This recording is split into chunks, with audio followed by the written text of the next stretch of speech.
안녕하세요. 사연에 빠지다의 DJ 민영입니다. 오늘도 구독과 좋아요 잊지 말고 꾹꾹 눌러주시고요. 그럼 오늘의 사연 함께 시작해 볼게요. 안녕하세요. 저는 40대 여자입니다. 저는 결혼 생활하는 동안 참 우여곡절이 많았습니다. 제 사연을 들어주시는 유부 선배님들도 당연히 공감하시겠지만 평생 다르게 살아온 남남이 만나 가정을 이루고 산다는 게 쉬운 일이 아니라는 건 다들 잘 아실 겁니다. 결혼하고 나서 너무 힘들어서 포기하고 주저앉고 싶었던 순간이 많았어요. 제가 결혼이라는 걸 너무 쉽게 생각했었나 봐요. 단순히 좋아하는 남자와 토끼 같은 자식 낳고 평생 오순도순 살면 그만이라고 생각했는데 막상 결혼해 살아보니 이건 뭐 거의 고행길이 따로 없더군요. 남편과 저는 친구의 소개로 만나 평범하게 1년 정도 연애하다 자연스럽게 결혼을 했어요. 남편은 제가 평소 꿈꿔왔던 배우자상과 매우 비슷한 사람이었거든요. 성실하고 배려심 넘치는 다정한 사람이었어요. 연애할 때 보니 부모님이랑 여동생에게도 굉장히 자상하더라고요. 데이트할 때도 보면 어머니와 여동생과도 자주 통화하는 것 같았어요. 저와 저녁 먹고 헤어질 때면 식당에서 따로 음식을 포장해 집에 가져가는 일도 많았답니다. 연애할 때는 그런 점이 가정적이어서 좋아 보였는데 막상 결혼하고 보니 남편의 다정다감한 면이 거슬릴 때가 한두 번이 아니었어요. 결혼한 지 얼마 되지 않았을 때의 일입니다. 출근해서 일하고 있는데 시누이한테 전화가 오더군요. 전화를 받았더니 한다는 소리가 기가 막혔습니다. 새언니, 나 지금 언니네 집인데요. 작은 방에 있는 샤넬 가방 그것 좀 빌려가도 돼요? 이번 주말에 친구 결혼식 있어서 그러는데 잠깐만 쓰고 갖다 줄게요. 저는 어안이 벙벙해져서 잠시 말문이 막혔습니다. 도대체 집 비밀번호는 어떻게 알고 집까지 들어갔으며 제 허락도 없이 제 옷방에 들어가 멋대로 물건을 뒤졌다는 사실을 도저히 이해할 수가 없었어요. 아가씨, 저한테 말 한마디 없이 집에 와서는 뜬금없이 가방을 가져간다뇨. 그게 말이 돼요? 세아가 나다. 우리 지영이가 네가 상견례 때 들고 온 가방이 마음에 든다고 해서 좀 전에 나랑 백화점 갔다 오는 길이야. 근데 그 가방이 품절이라 이제 아예 안 나온다네. 지영이가 다른 건 영 마음에 드는 게 없고 꼭 저 가방을 들고 싶다는데 이번 기회에 이 가방 그냥 우리 지영이 줘라. 넌 내가 나중에 하나 좋은 걸로 사줄게. 시아버지까지 같이 오셨는지 옆에서 시누이 전화를 건네받으시더니 저더러 가방을 아예 시누이에게 주라고 하시더군요. 아버님, 그건 제가 회사에서 승진했을 때 기념으로 제가 저한테 준 첫 번째 선물이에요. 저한테도 뜻깊은 거라서 아가씨한테 줄 수는 없어요. 정 필요하면 주말에만 빌려줄 테니까 가지고 가세요. 저는 100번 1000번 양보해서 빌려주겠다고 했습니다. 멋대로 집까지 쳐들어와 제 옷방을 뒤진 건 마음에 들지 않았지만 어쨌든 시누이도 이제 가족인데 동생처럼 생각해서 가방 정도야 빌려줄 수 있다고 이해하려고 애썼어요. 아이고 우리 새아기 대기업 다니길래 배포가 좀 있는 줄 알았더니만 영 그릇이 작네. 누가 봐도 너보단 우리 지영이가 드는 게 훨씬 더 어울릴 것 같구만. 에이 줄 거 아니면 그만 끊어라. 시아버지는 자기 할 말만 하고는 전화를 끊어버렸습니다. 저는 너무 황당해서 한참 동안 핸드폰을 들고 서 있었어요. 마치 제가 무슨 잘못이라도 저지른 것만 같았죠. 남편에게 익히 들어 알고는 있었습니다. 시아버지는 아주 유명한 딸바보예요. 시누이는 시아버지께서 40이 넘어 얻은 딸이었거든요. 시아버지가 시누이를 바라볼 때면 눈에서 꿀이 뚝뚝 떨어지세요. 누가 봐도 시누이가 그 정도 외모는 아닌데 시아버지는 텔레비전에 나오는 연예인들보다도 예쁘다고 매일 칭찬하시거든요. 뭐 당신 딸이니 예뻐하시는 거야 당연하죠. 저도 우리 집에서는 공주니까요. 그런데 문제는 자꾸만 저와 비교를 하신다는 겁니다. 툭하면 벽에 걸린 결혼사진을 손가락으로 가리키며 저와 시누이가 3살밖에 차이 안 나는데도 제가 10살은 많아 보이네. 신부 화장한 저보다 시누이가 예쁘네 하시면서 듣기 싫은 소리만 하세요. 저희 시댁의 문제는 시아버지나 시누이뿐만이 아닙니다. 시어머니도 만만치 않으세요. 시아버지와 시누이가 기본 예절이나 매너를 밥 말아먹었다면 시어머니는 입이 아주 걸어요.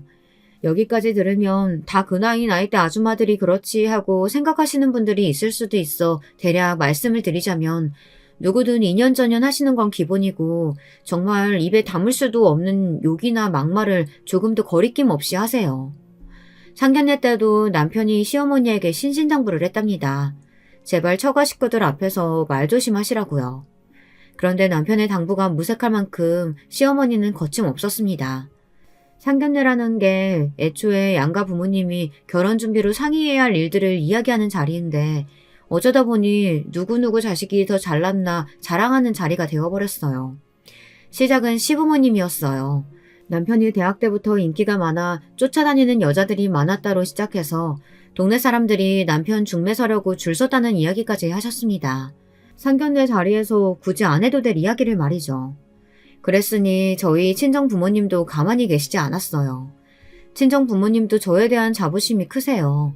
제가 대학을 수석으로 들어가고 4년 내내 장학금을 거의 놓치질 않고 곧바로 대기업에 철석 붙었다는 걸 굉장히 자랑스러워 하십니다. 그러다 보니 제 자랑을 쉬지 않고 하신 거죠. 그런데 그게 듣기 싫었는지 시어머니가 먼저 비아냥거리셨어요. 여자가 머리 좋고 능력 있으면 뭐래요? 괜히 드세기만 해서 남자 기나 죽이죠. 결혼하면 집에서 얌전히 남편 내조나 잘하고 애나 잘 키우면 그게 최고죠. 어머, 사돈은 도대체 어느 시대 말씀을 하시는 거예요? 그리고 사돈 말씀대로 여자가 집에서 살림하고 애 보려면 남자가 직장도 좋고 떡하니 집도 해와야죠. 우리 딸 연봉이 훨씬 높고 신혼집도 우리 딸이 구했는데 무슨 내조에 애까지 키우라고 그러세요? 이거 봐. 옛날 말이 딱 맞다니까? 며느리 될 애가 영 딱딱하고 고집 있어 보이길래 누굴 닮았나 했더니만 역시 딸은 친정엄마 닮는다는 말이 딱 맞네. 장모라는 사람이 돈 좀 있다고 남자 집안 우습게 하는 것 좀 봐. 뭐예요? 지금 말 다 했어요? 누가 봐도 내 딸이 훨씬 잘났으니까 잘났다는 건데 뭐가 문제예요? 삽시간의 분위기는 이상해졌습니다. 시아버지와 친정아버지가 좋은 자리에서 뭐 하는 거냐고 말리셨는데도 시어머니와 친정엄마는 상견례가 끝날 때까지 티격태격 하셨어요. 그런데 거기서 끝이 아니었습니다. 시어머니께서 심기가 안 좋으신 상태였는데 하필이면 식사를 서빙하던 직원분이 실수로 뜨거운 그릇을 시어머니 손에 살짝 닿게 했나 봐요. 시어머니께서 순간 뜨겁다며 소리를 지르셨습니다. 직원분이 바로 죄송하다고 했는데도 시어머니는 이게 죄송하다는 말로 되는 거냐고 직원이 들고 있던 쟁반을 손으로 밀쳤어요. 그러자 쟁반에 있던 그릇들이 바닥으로 다 떨어졌습니다. 쨍그랑 소리를 내며 다 깨지고 난리도 아니었어요. 놀란 직원분이 사과까지 했는데 왜 이렇게까지 하시냐고 이야기하자 시어머니 눈빛이 갑자기 휙 변하시더라고요.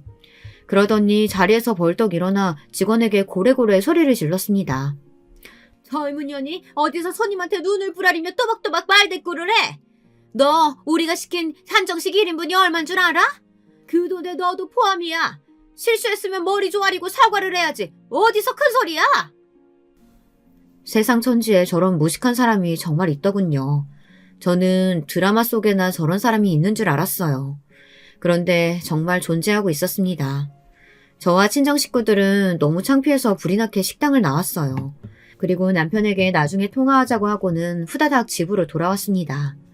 그날 저녁 시아버지에게 연락이 왔어요. 시어머니가 성격이 워낙 불같아서 한번 기분이 상하면 앞뒤 구분 못하고 지르는 성격이라고요. 저희 부모님에게 사과 말씀 전해달라고 하셨습니다. 친정 부모님은 당연히 걱정이 많으셨어요. 그런 무식한 여자를 어떻게 시어머니로 모시냐고요. 저도 고민이 되지 않았던 건 아닙니다. 시아버지께서 시어머니 성격이 불같다고 하시기는 했지만 그건 성격이 불같아서가 아니라 그냥 몰상식한 거니까요. 하지만 그때는 이미 제 눈에 콩깍지가 제대로 씌어있을 때였어요. 결혼은 시어머니가 아니라 남편과 하는 거니 상관없다고 생각했죠. 물론 그날 이후 양가 부모님은 결혼식 날까지 한 번도 만나지 않으셨습니다. 친정 부모님께서 제 고집을 이기지 못하고 결혼을 허락하게 하셨지만 다시는 시댁 식구들을 만나고 싶어 하지 않으셨거든요. 그래도 시간이 갈수록 남편을 상대해보고 나니 친정 부모님께서는 점차 남편을 예뻐하셨습니다. 남편이야 저한테 워낙 잘하고 다정다감한 사람이라 친정 부모님께도 잘했거든요. 하지만 시부모님은 달랐어요. 전혀 저를 가족으로 받아들인다는 생각이 들지 않았습니다.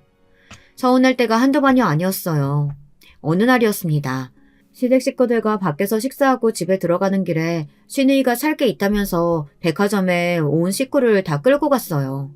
제가 말씀드렸었죠. 시아버지는 아주 시누이라면 죽고 못 산다고요. 여기저기 옷가게를 뒤지고 다니는 시누이 뒤를 시아버지께서 졸졸 쫓아다니시면서 모델 같다, 배우 같다, 다 어울린다, 이거 사라 저거 사라 하셨습니다. 괜히 그 꼴이 보기 싫어 저도 옷 구경이나 하자 싶어 가게에 들어가 옷을 입어보았어요. 그런데 굳이 제 뒤를 따라온 시누이가 제가 입어보고 있던 옷이 예쁘다며 벗어보랍니다. 제가 마음에 들어서 사겠다고 했는데도 자기가 입어보겠다고 우기는 겁니다. 어이가 없었어요. 제가 먼저 고른 옷인데 갑자기 나타나 가로채다뇨. 이건 누가 봐도 저를 괴롭히려는 거로밖에 보이지 않았습니다. 저는 시누이에게 뺏기고 싶지 않아 바로 옷을 가지고 계산대로 가지고 갔죠. 그런데 시누이가 뜬금없이 아빠라고 소리치더군요. 빨리 와서 자기를 도와달라는 식으로요. 순간 저는 기가 차서 코웃음을 쳤어요. 어린애도 아니고 뭐하는 짓인가 싶었죠. 그런데 더 어이가 없던 건 바로 시아버지였습니다. 시누이의 말 한마디에 불쑥 나타나서는 제 앞을 가로막고 서더니 제가 들고 있던 옷을 가져갔어요. 아니, 가져간 정도가 아니라 획 빼앗았습니다. 새아가, 너는 시누이가 그 옷이 마음에 든다는데 사주지는 못할 망정 꼭 그렇게 뺏어가야 직성이 풀리니? 아버님, 제가 먼저 고른 옷인데 제가 사는 게 당연하죠. 이게 뭐라고 양보를 해요? 어떨 때 보면 시아버지는 시누이를 5살 아이로 생각하는 것 같았습니다. 딸이 부른다고 쪼르르 달려와서 며느리한테 옷을 달라뇨. 근데 더 기가 막혔던 건 시아버지가 말도 안 되게 유치하게 굴었다는 겁니다. 자, 그럼 여기 있는 사람들한테 한번 물어볼까? 그 옷 누구한테 더 잘 어울리는지. 진영아, 네가 말해봐라. 이 옷 네 동생한테 더 잘 어울리지? 정말 은근슬쩍 사람 꼭지 돌게 하는 데엔 달인인 것 같았습니다. 옷을 들어올리며 남편에게 시누이에게 더 어울리지 않느냐고 묻더군요. 순간 저는 얼굴이 다 빨개졌습니다. 명색이 저도 이 집의 며느리인데 어떻게 그렇게까지 할 수가 있을까요? 가족끼리 옷 하나 가지고 유치하게 왜 싸워요? 여기요. 이 옷 2개 포장해주세요. 둘 다 내가 사줄 테니까 기분 풀고 그만 가요. 유치한 건 시아버지와 시누이였어요. 제가 아니에요. 저는 남편 말 한마디에 저까지 같은 사람 된 것 같아 기분이 나빴습니다. 사람을 바보로 만들어도 유분수죠. 저는 옷을 시누이에게 던져주고 가게를 나와버렸어요. 남편은 곧바로 따라 나와 또 똑같은 소리만 해댔습니다. 시아버지와 시누이 사이가 유별나니 우리가 이해하자고요. 저는 남편에게 아무리 이해해보려고 해도 정말 이상하다고 소리를 질렀어요. 제가 왜 시누이 때문에 자꾸만 이런 취급을 당해야 하는지 화가 났거든요. 어떨 때 보면 시누이는 도대체 나이를 어디로 먹은 건지 모르겠어요. 시누이는 피아노 전공을 했습니다. 그러면 뭐래요. 30이 다 되도록 제대로 된 직장도 없이 지금까지도 시아버지와 시어머니와 살며 경제적으로나 모든 면에서 부모님의 보살핌을 받고 있습니다. 전형적인 캥거루족이었죠. 시아버지의 시누이 사랑은 정말 보다 보면 헛웃음이 나올 정도로 대단합니다. 한 번은 저더러 시누이 소개팅을 해주라고 하셨습니다. 제가 다니는 회사에 괜찮은 남자가 있으면 소개 좀 해주라고요. 저는 절대 해주고 싶지 않았습니다. 제가 뻔히 시누이가 어떤 사람인 줄 다 아는데 뭐하러 남자를 소개해주겠어요. 저도 그동안 나름 쌓인 게 있다 보니 시누이에게 싫은 소리를 좀 했어요. 제가 요즘 회사 남자 동료들하고 이야기하다 보면 깜짝깜짝 놀라요. 요즘 남자들 얼마나 야갔는데요. 대기업 다니는 남자들은 여자 볼 때 나이도 어리고 정문지게 예쁜 여자만 좋아한다니까요. 언니, 지금 그 말 무슨 뜻이에요? 제가 능력 없고 나이 많아서 소개팅 못 해주겠다는 말이에요? 나야 당연히 해주고 싶죠. 근데 괜히 해줬다가 아가씨 상처받을까봐 그러죠. 그러니까 아가씨도 이제 그만 부모님 품에서 벗어나서 일도 구하고 돈도 좀 모으고 해요. 그래서 시집이나 가겠어요? 제가 생각해도 얄밉게 굴기는 했지만 속은 시원했습니다. 평소 시누이가 제게 한 거에 비하면 3발의 피니까요. 그리고 제가 뭐 없는 소리 한 것도 아니잖아요. 정말 있는 그대로 현실적인 이야기만 한 거예요. 제 말에 시누이는 불이 풀리지 않았는지 얼굴이 새빨개져서는 씩씩거렸습니다. 그때였어요. 역시나 가만히 계실 시부모님이 아니었습니다. 2분 다 시누이 편을 들면서 저에게 한마디씩 하셨어요. 내 딸이 뭐가 어때서? 우리 지영이가 왜 직장이 없어? 어머니 피아니스트인데. 거기다가 이렇게 예쁘고 완벽한데 남자들이 보기만 하면 다들 한눈에 뻑가지? 여보, 그냥 내버려둬요. 우리 며느리가 지영이 앞에서 내세울 게 뭐가 있어요. 고작 대기업 좀 다닌다고 뻐기고 싶은가 보죠. 예, 며느라, 네가 뭘 모르나 본데 우리 아들이야 내가 잘 키워서 사람 외모 보고 판단 안 하고 능력만 보고 결혼했다지만 아무리 세상이 변해도 남자가 예쁜 여자 좋아하는 건 절대 안 바뀌어. 와, 정말 착각은 자유, 고슴도치도 제 자식은 귀여운다는 말이 정답이었습니다. 원래 자기 자식한테는 다 콩깍지가 씌인다 하지만 저희 시부모님은 좀 심각한 것 같아요. 기승전 무조건 시누이는 예쁘고 완벽해 상관없다는 식이었습니다. 더 기분 나쁜 건 당신들 자식 자랑하면서 항상 은근슬쩍 저를 깔아뭉갠다는 겁니다. 같은 일이 여러 번 반복되니 저도 너무 피곤하더군요. 그 이후로 제가 그냥 백기를 들었어요. 괜히 귀한 공주님 건드려봐야 저한테 불똥만 튀니 앞으로는 그냥 그러려니 넘어가자 싶었습니다. 그런데 제가 굳이 건드리지 않아도 불편한 일은 계속 생기더군요. 결혼하고 첫 명절 때 일입니다. 제가 호텔 숙박권이 생겼어요. 명절에 회사에서 받은 거였죠. 저는 당연히 남편과 둘이서 오붓한 시간을 보내려고 했어요. 그런데 푼수 같은 시누이가 굳이 제 가방에서 핸드크림을 빌려 쓰겠다고 뒤지더니만 호텔 숙박권을 찾아냈더군요. 시누이는 숙박권을 보자마자 난리가 났습니다. 어머, 이 호텔 그때 엄마가 텔레비전에서 보고 가고 싶다고 했던 그 호텔이야. 바닷가 바로 앞에 있는 그 호텔. 여기 내가 SNS에서 봤는데 수영장 엄청 핫하더라고. 저는 슬슬 불안했습니다. 그냥 그대로 넘어갈 시누이가 아니니까요. 시누이는 곧바로 시어머니에게 숙박권을 들고 가 보여줬습니다. 그러자 시어머니가 한술 더 떴어요. 어머, 호텔 숙박에 조식까지? 아우, 역시 대기업이 좋기는 좋구나. 명절날 이런 것도 좋고. 언제는 고작 대기업이라고 하시더니만 시어머니는 언제 그랬냐는 듯 숙박권에서 눈을 떼지 못하시더라고요. 저도 당연히 눈치를 보긴 했죠. 시어머니도 시누이도 저렇게 티를 내는데 제가 모를 리 없었으니까요. 그런데 그 호텔 숙박권만은 주고 싶지 않았습니다. 저도 꼭 가보고 싶었던 호텔이었거든요. 예전 같으면 저도 그럼 시어머니와 시누이 두 분 다녀오라고 했을지도 몰라요. 하지만 이번만은 양보하고 싶지 않아 꾹 입을 닫고 있었습니다. 그런데 눈치 없는 남편이 괜히 또 나서더군요. 여보, 명절날 어머니 음식 준비하시느라 고생하셨는데 지영이랑 둘이 하루 푹 쉬시면서 호캉스 좀 다녀오시게 숙박권 드리는 거 어때? 우리는 가려고 하면 언제든 또 갈 수 있잖아. 남편은 세상 사람 좋은 얼굴을 하고 웃어 보이며 말했습니다. 남편 말에 시어머니와 시누이의 눈이 이미 반짝반짝 초롱초롱해져 있었습니다. 이 호텔 가격도 엄청 비싸지만 예약하기도 엄청 힘들어. 그리고 나도 되게 가고 싶었던 호텔이란 말이야. 저도 모르게 소심하게 말이 흘러나왔어요. 주기 싫다고 대놓고 말하면 또 시어머니든 시누이든 뭐라고 떠들 게 뻔하니 저도 모르게 긴장이 되더라고요. 그래도 숙박권을 주기 싫다고 표현을 저 나름대로 한 거였죠. 사람이 엄치가 있으면 시누이도 이번엔 포기하지 않을까 싶어서요. 언니랑 오빠는 신혼여행 다녀온 지도 얼마 안 됐잖아요. 남친도 없는 시누이한테 한번 인신 좀 쓰세요. 저는 호텔 숙박권을 넘기기 싫어 봉투를 꽉 잡고 있었어요. 그런데 시누이가 봉투를 날름 가지고 자기 방으로 쏙 들어가 버리더군요. 새언니 고마워요. 이렇게 말하며 윙크까지 날리면서요. 저는 그 모습이 얄미워 미쳐버릴 것 같았습니다. 그때 내내 한마디도 안 하시고 뉴스만 보시던 시아버지께서 갑자기 허허 웃으시더군요. 헤헤, 우리 막내 신난 것 좀 봐라. 아유, 귀여워. 저럴 때 보면 아직 애라니까. 시아버지는 그 와중에 저딴 철딱선이 없는 모습이 귀여우신가 보더군요.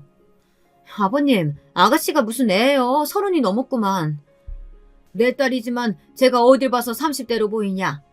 지영이는 지금 나가면 사람들이 21~22살로밖에 안 봐. 봐라, 세아가 너랑 몇 살 차이 안 나는데 우리 막내가 훨씬 어려 보이잖아. 또 벽에 걸린 결혼사진을 손가락으로 가리키셨습니다. 이런 말 하면 안 되지만 정말 짜증나서 결혼사진도 아예 떼버리고 싶은 심정이었어요. 아버님, 아무리 딸이 귀해도 자꾸 그러시면 안 돼요. 아버님이 그러시니까 아가씨가 아직 철도 없잖아요. 거기다 아가씨가 어디 22살로 보여요. 정신연령이 21~22살이겠죠. 여보, 아버지 앞에서 지금 무슨 소리 하는 거야? 어린 동생이 숙박권 좀 가져갔다고 그거 아까워서 이러는 거야? 제가 소리를 지르며 시아버지에게 대드는 모습이 남편은 마음에 들지 않았나 봐요. 저에게 언성을 높이더군요. 남편까지 저에게 그런 건 처음이라 저는 더 화가 났습니다. 물론 시아버지 앞에서 목소리를 높인 건 제 잘못이에요. 하지만 이건 단순히 누가 대들고 누가 소리를 지르냐의 문제가 아니었습니다. 결혼하고 지금까지 쌓여있던 스트레스가 저도 모르게 튀어나온 거예요. 아무리 이해하고 넘어가 보려고 해도 시댁 식구들의 행동이 다 말도 안 되고 싫었으니까요. 그냥 숙박권이라니. 저 숙박권 내가 몇 날 며칠 야근하고 잠도 못 가면서 해낸 프로젝트 잘 마무리했다고 부장님한테 받은 거야. 당신이야 승진 같은 거 어떻게 되든 관심 없는 사람이라 매일 정시 출근하고 정시 퇴근하면서 대충 사니까 모르다 본데 저 숙박권은 나한테 그냥 숙박권이 아니라고. 저도 모르게 그동안 쌓여있던 울분을 시부모님이 보는 앞에서 남편에게 퍼부어버리고 말았습니다. 그런데 정말 참을 수가 없었어요. 샤넬 가방도 옷도 숙박권도 저에게 어떤 건지 묻지도 않고 당연하게 뺏어도 된다고 생각하는 사고방식들이 끔찍했습니다. 당신들한테나 시누이가 어린 딸이고 동생이지 저에게는 아니에요. 아무리 가족이라도 지켜야 할 선이라는 게 있습니다. 남편은 가만 보면 제가 가진 걸 시댁 식구들과 함께 나눠 쓰는 걸 너무 당연하게 생각했어요. 남편 것도 시댁 거, 제 것도 다 시댁 거. 아무리 가족이라도 그 정도가 심했습니다. 이거 봐. 내가 이럴 줄 알았다니까? 며느리라는 년이 감히 시부모님 앞에서 남편한테 소리를 질러? 지금 네가 우리 아들보다 더 좋은 직장 다니고 돈 좀 번다고 생색내는 거지? 네가 잘났으니까 우리가 여왕처럼 떠받들어 모셔야 하는데 안 그러니까 네가 배알이 꼬인 거 아니야? 어머니 고정하세요. 제가 잘 이야기하고 타이를게요. 남편은 시어머니가 흥분해서 더 심한 말이라도 할까봐 무서운지 아주 시어머니 눈치를 보느라 정신이 없었습니다. 타이르긴 뭘 타일러? 우리 집 며느리로 들어왔으면 남편이 하라는 거 하고 가르치면 가르치는 대로 해야지. 세아가 너 한 번만 더 우리 집안 무시했다가는 내가 가만히 안 있을 거야. 그날 집에 돌아오는데 저는 오는 내내 펑펑 울었어요. 너무 서럽고 억울해서 눈물이 멈추질 않았습니다. 남편은 당황해서는 미안하다고 연신 사과만 했어요. 저는 그게 더 얄미웠어요. 남편은 저에게 어른들은 원래 변하질 않으시니 백날 이야기해봐야 소용없답니다. 젊은 우리가 참아야 한다고요. 자기도 알잖아. 지영이 어릴 때 많이 아파서 병원 신세 많이 진 거. 그때부터 아버지는 지영이 어떻게 될까봐 노심초사하면서 사셔. 그래서 지영이라면 끔찍하셔. 자기가 많이 힘들겠지만 조금만 더 이해해줘. 내가 더 잘할게. 남편은 우리 집은 원래 그러니 이해해달라. 매일 그 소리였습니다. 제 앞에서 대놓고 저와 외모 비교하고 제 것까지 자꾸 다 내어주라는 듯 구시는데 제가 왜 참고 이해해야 하는지 모르겠더군요. 저는 시댁 식구들과 다 안 맞았어요. 시아버지, 시어머니, 시누이 누구 하나 맞는 사람이 없었습니다. 사실 그때 저는 많이 고민했어요. 이대로 결혼 생활을 이어나가는 게 맞는 건가 싶어서요. 그런데 인생이란 게 역시 제 마음대로 되지 않더군요. 그런 와중에 제가 임신을 했어요. 당시에 아이를 갖겠다고 계획하고 있었던 것도 아니었기 때문에 사실 저는 임신 사실이 반갑지만은 않았어요. 명확하게 두 줄이 나온 임신 테스트기를 보고 울컥 눈물이 나올 정도였죠. 지금 와서 생각하면 뱃속 아기에겐 미안하지만 마음속으로는 왜 하필 이런 때라는 생각마저 들었어요. 남편과 결혼 생활을 이어가야 하나 말아야 하나 하는 시점이기도 했고 직장에서도 굉장히 중요한 시기였거든요. 승진을 바로 코앞에 두고 있었어요. 여러모로 임신할 타이밍이 아니었습니다. 그런데 더 혼란스러웠던 건 제가 쌍둥이를 임신했다는 거예요. 하나만으로도 버거운데 쌍둥이라고 하니 저는 덜컥 겁부터 났습니다.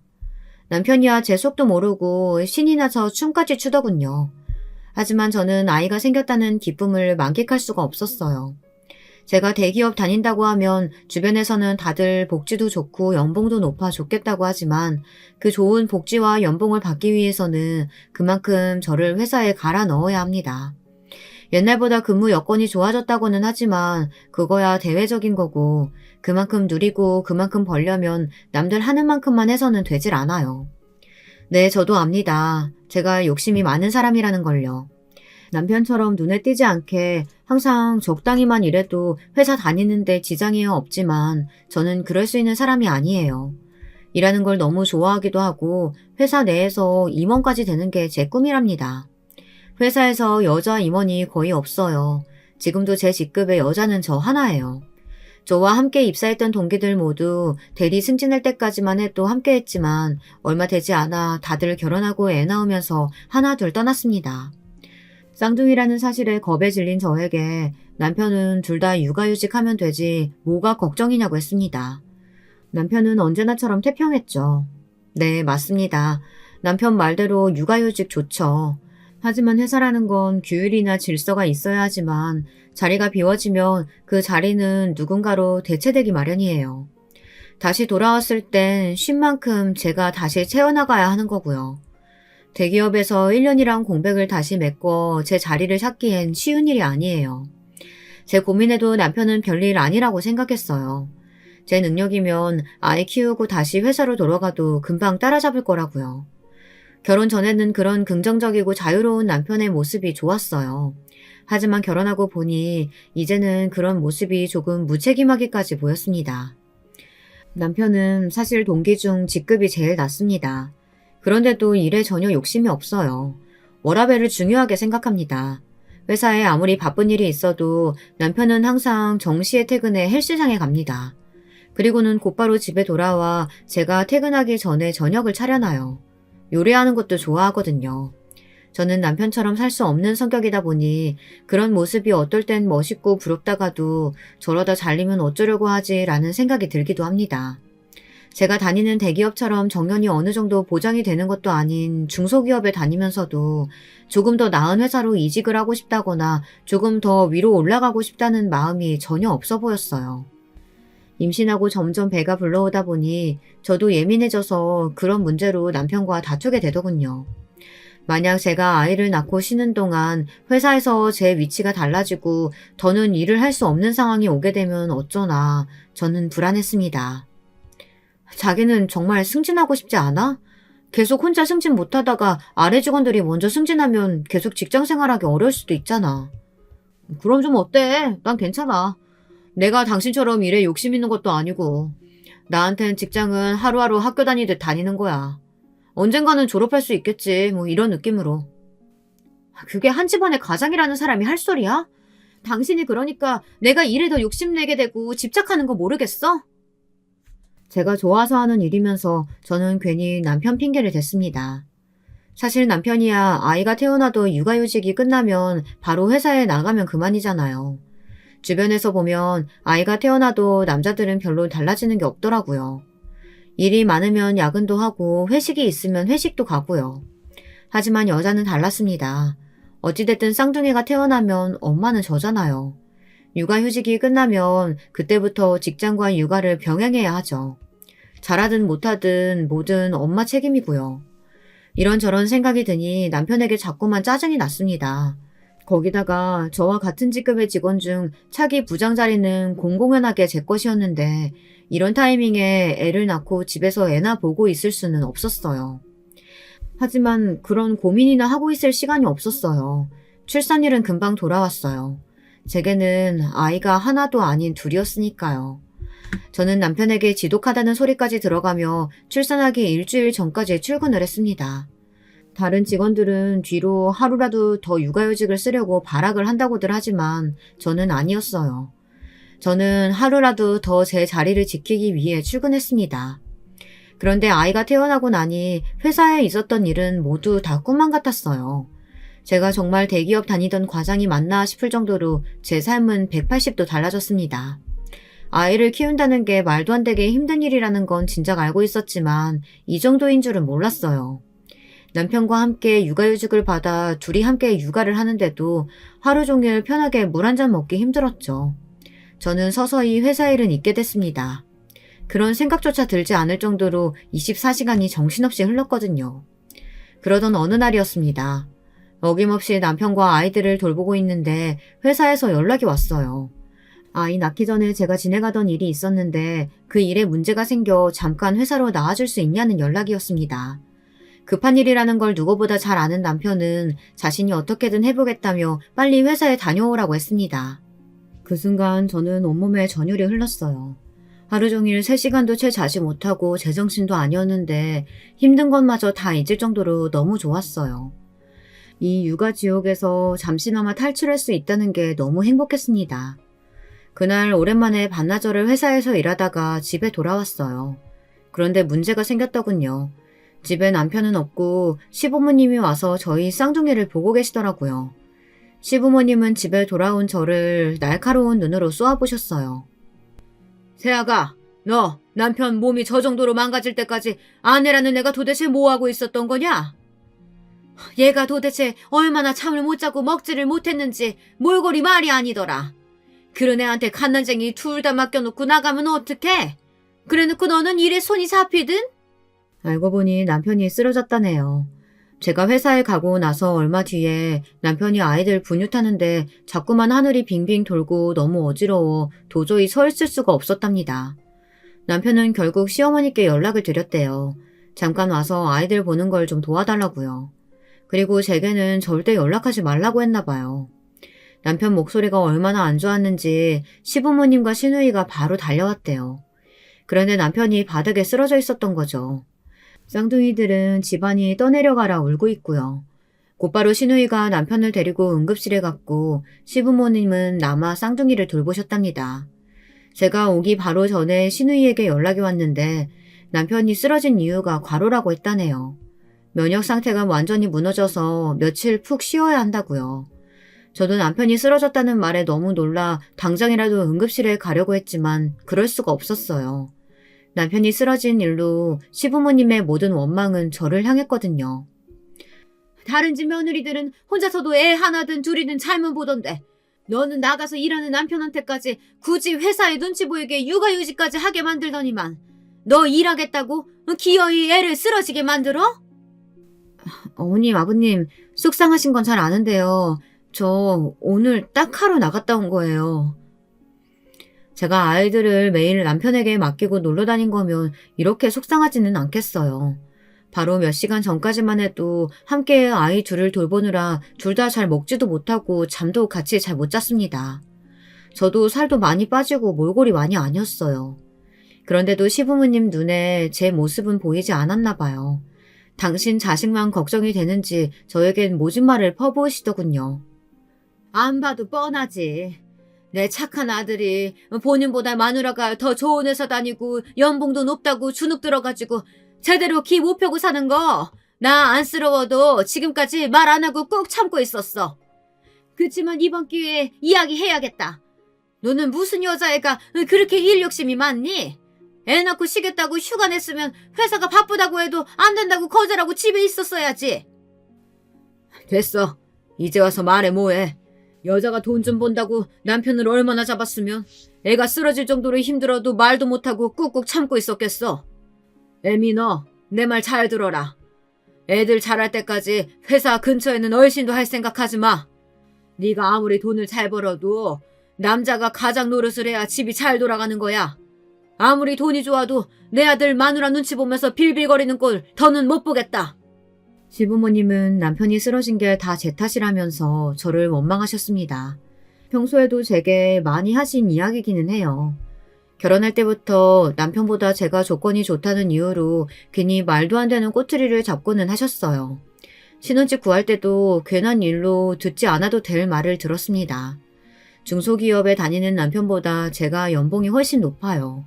남편이야 취직 준비하고 군대 다녀오느라 30을 훌쩍 넘겼어도 직장 생활한 지 5년도 채 되지 않았지만 저는 이미 10년 차였어요. 결혼할 때까지 10년 동안 저는 번 돈을 다 모아뒀기 때문에 서울의 20평대 아파트는 거뜬히 살 정도로 돈을 가지고 있었습니다. 저는 남자든 여자든 여유가 있는 사람이 준비하면 되는 거라고 생각해서 제 돈으로 신혼집을 구했습니다. 그러다 보니 자연스레 남편이 혼수를 준비했어요. 그런데 저나 저희 친정에서 무슨 소리를 한 것도 아닌데 시댁에서는 괜한 자격지심을 부리시더군요. 시어머니와 가전 가구를 보러 다닐 때 일이었어요. 어차피 제가 다니는 회사에서 전자제품을 저렴하게 살 수 있어서 남편과 제가 둘이 알아서 사겠다고 했는데도 시어머니는 젊은 사람들이 뭘 아냐면서 굳이 따라 나서셨습니다. 그런데 시어머니는 저희 결혼에 불만이 있는 것처럼 제가 무슨 소리만 하면 괜한 트집을 잡으시더라고요. 가전은 무조건 LG야. LG로 다 사자. 엄마, 유진이 다니는 회사에서 사면 훨씬 더 저렴하게 살 수 있는데 그냥 거기서 다 사자. 그거 좀 싸게 해준다고 좋지도 않은 제품 뭐하러 사? 사실 유진이네 회사가 이미지만 부풀려진 거지. 내 주변에서 가전은 LG가 훨씬 더 낫다고 다 그래. 그때야 시어머니의 본 모습을 잘 모를 때라 도대체 왜 저런 고집을 피우실까 정도로만 생각했습니다. 시어머니 입장에서는 며느리가 집까지 해오는데 혼수까지 며느리에게 신사지고 싶지 않아 그러시는 건가 싶어 저는 굳이 별말 하지 않고 시어머니가 알아서 하시게 옆에서 잠자코 있었습니다. 시부모님이 자존심이 굉장히 강하신 분들이라고만 생각했죠. 그런데 이 정도일 줄은 몰랐습니다.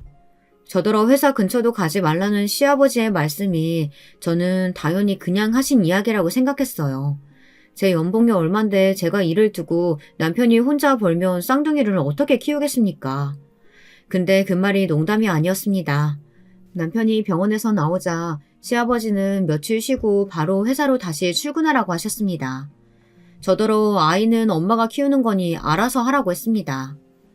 아버님, 지금 당장 제가 일 그만두면 진영씨 월급으로 내 식구 못 살아요. 네 옷방에 명품 가방이며 옷이며 아주 한가득인 거 보면 모르겠어? 내가 지금까지는 네가 번 돈으로 쓰는 거니까 별말 안 했지만 애미 너, 네 사치 줄이면 우리 아들 월급으로도 충분히 내 식구 먹고 살아. 솔직히 애미 너, 돈 좀 번다고 생색내고 다 네 맘대로 하려고 직장 다니는 거잖아. 나도 처음이야 대기업 다니는 며느리 좋았지만 살아보니 능력 있는 며느리만큼 피곤한 게 없더라. 다 필요 없으니까 집에서 잠자코 애나 키우고 남편이나 챙겨. 이러다 내 아들 잡겠다. 저는 말도 안 되는 소리 하신다고 말대꾸를 하려던 참이었어요. 그런데 남편이 제 손을 꾹 잡더군요. 그만하라고요. 저는 답답해서 속이 터질 것 같았습니다. 어머님 아버님 말씀대로 할 테니까 그만 고정하세요. 앞으로 제가 가장으로서 더 열심히 할게요. 남편 말에 시부모님은 더 말하지 않았습니다. 하지만 저는 억울해서 금방이라도 미쳐버릴 것 같았어요. 도대체가 시댁이라고 도움이 되는 게 하나도 없습니다. 매일 옆에서 뺏어가고 싫은 소리만 할 줄 알지 경제적으로 한번 도와준 적이 있나. 그렇다고 쌍둥이들 한번 봐주러 오시지도 않았으면서 매일 입만 놀리며 이래라 저래라 하시니 머리가 펑하고 터져버릴 것만 같았습니다.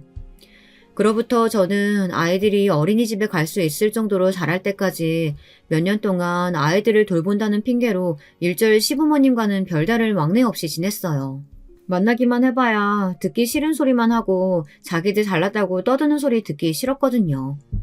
거기다가 얼마 전 시댁에 갔을 때 또 한바탕을 했어요. 아이들이 어린이집에 들어갔다는 소리에 시아버지가 엄마가 집에 있는데 어린애들을 뭐 벌써부터 어린이집에 보내냐고 잔소리를 하시더라고요. 그래서 제가 집에 있기는 해도 너무 답답해서 아르바이트를 시작했다고 했어요. 그런데 제 말에 시아버지 시어머니가 비웃으시더군요. 아이고 4년제 장학금 받고 대기업까지 다니신 잘나신 우리 며느리가 무슨 아르바이트를 한대? 너 되게 심심했나 보구나. 집에 붙어서 애들 보고 남편 좀 챙기라니까 또 기어이 밖을 기어나가. 너도 참 답 없다. 와, 막말도 이제 하도 듣다 보니 적응이 되나 봅니다. 저는 핏이 콧방귀를 끼고 말았어요. 제정신이 아닌 사람들과 말 섞어봐야 뭐하나 싶어서요. 그러던 어느 날이었습니다. 시아버지 생신날이라 남편이 식당 예약을 해놨대요. 제가 일이 늦어져서 남편이 먼저 쌍둥이를 데리고 식당에 가고 저는 차가 막혀서 조금 늦었습니다. 그런데 식당 입구에 시어머니가 서 있더라고요. 뭐가 또 마음에 안 드시는지 가게 직원이랑 실랑이를 하고 있었습니다. 듣고 보니 누가 봐도 시어머니 잘못이었어요.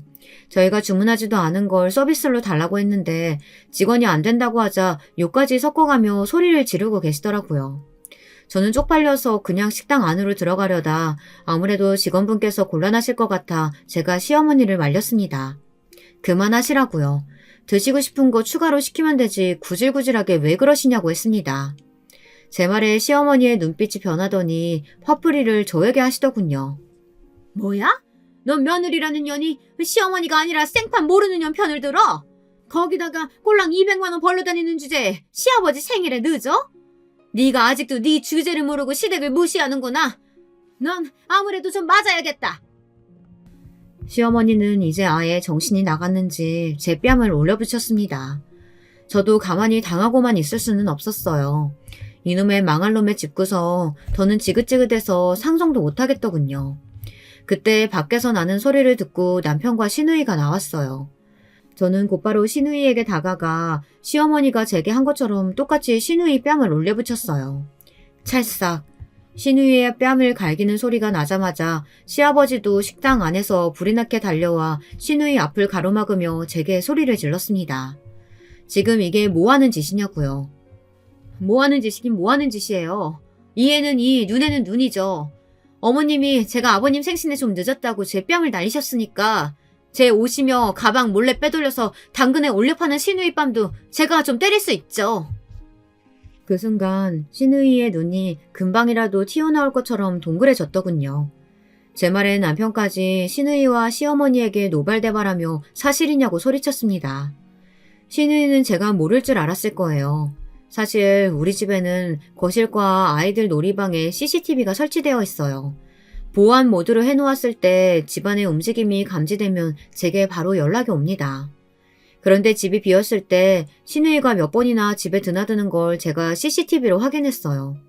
도둑고양이처럼 들어와서 제 옷방에 들어가 뭘 잔뜩 들고 집을 나가기를 수십 번이었어요.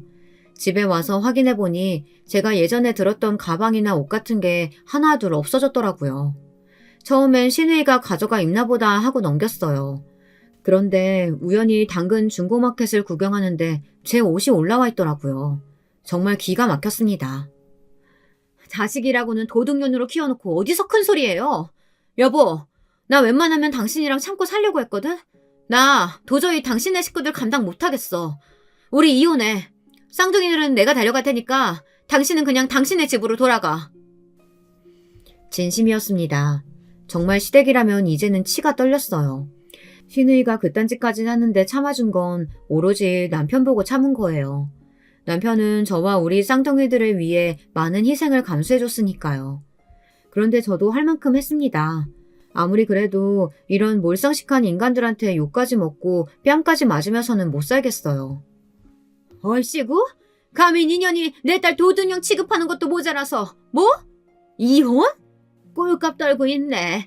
꼴랑 200번은 주제 무슨 네가 애들을 키운다고 지랄이야? 저기요 아줌마. 몰라도 너무 모르시네. 당신 아들이야말로 지금 200이 아니라 100원 한 푼도 못 벌고 집에서 살림하거든요. 내가 이 집 가장이에요. 거기다가 200이 아니고 2억이 내 연봉이라고요. 뭐야? 이게 다 무슨 소리야? 아들, 얘가 지금 무슨 소리 하는 건지 똑바로 설명해봐라. 사실 저와 남편은 시부모님께 거짓말을 했습니다. 시부모님께서 남편보다 잘난 저를 너무 시샘하시면서 제가 모든 육아를 남편에게 강요하고 모성애가 없는 사람인 것처럼 몰아가는 바람에 저도 욱해서 회사를 그만두겠다고 말하기는 했지만 결국 저는 회사를 그만두지 않았어요. 저는 제 경력과 승진을 도저히 포기할 수가 없었습니다. 제가 남편보다 똑똑하고 잘났다는 이유로 이대로 집구석에 주저앉을 수는 없었습니다. 남편은 밤새 우는 저를 걱정했어요. 그리고 남편은 큰 결심을 해줬습니다. 저 대신에 남편이 일을 그만뒀어요. 저희 부부도 신중하게 생각하고 내린 결론이었지만 시부모님께서 이 사실을 알게 되면 난리 정도로 끝나질 않으실 테니 저희는 시부모님께 거짓말을 하기로 했습니다. 그래서 제가 일을 그만두고 아이들이 어린이집에 간 시간에만 아르바이트를 한다고 둘러댄 거예요. 현실은 남편이 일을 그만두고 가정주부로 살고 있었죠. 아이고, 이게 무슨 일이야.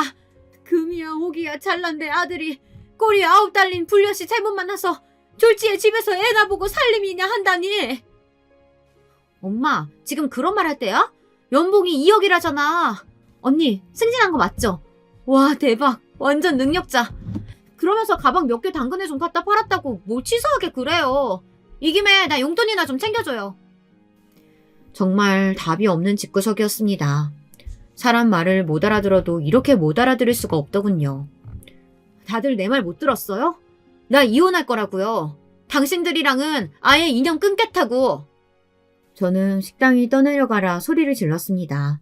그러자 믿기지 않는 일이 벌어졌습니다. 남편이 제 앞에 무릎을 꿇었어요. 여보, 정말 미안해. 우리 집 식구들 이 모양인 거 내가 지금까지 알면서도 모른 척했어. 나도 더는 내 새끼들 앞에서 쪽팔려서 안 되겠다. 내가 우리 부모님 동생 다 버릴게. 그러니까 제발 나랑 이혼한다는 소리는 하지 마. 뭐야? 이 자식아!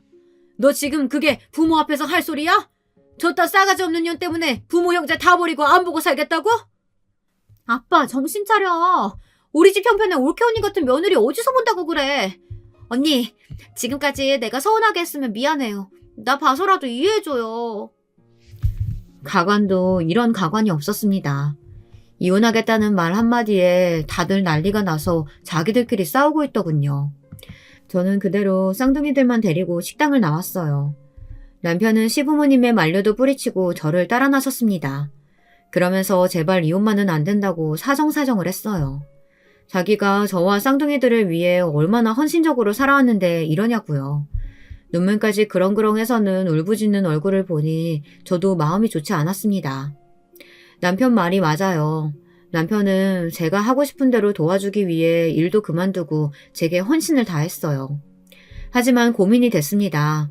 남편이 지금이야말로 부모님까지 버리고 저와 살겠다고 하지만 부모 말이라면 껌뻑 주는 효자가 정말 그 말을 지킬 수 있을지 믿을 수가 없었거든요. 하지만 저는 남편과 살겠다고 저 거지 같은 시댁 식구들까지 더는 감당할 수 없었어요. 그날 이후 남편과 저는 한 달째 별거 중입니다. 다행히 좋은 보모를 구해서 쌍둥이들은 잘 적응해 지내고 있어요. 여전히 한 가지 걸리는 건 남편이었습니다.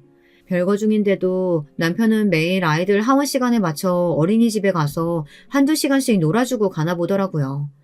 부모님 말에 남편이 쌍둥이들과 헤어질 때마다 너무 힘들어한다고 웬만하면 받아주라고 하세요.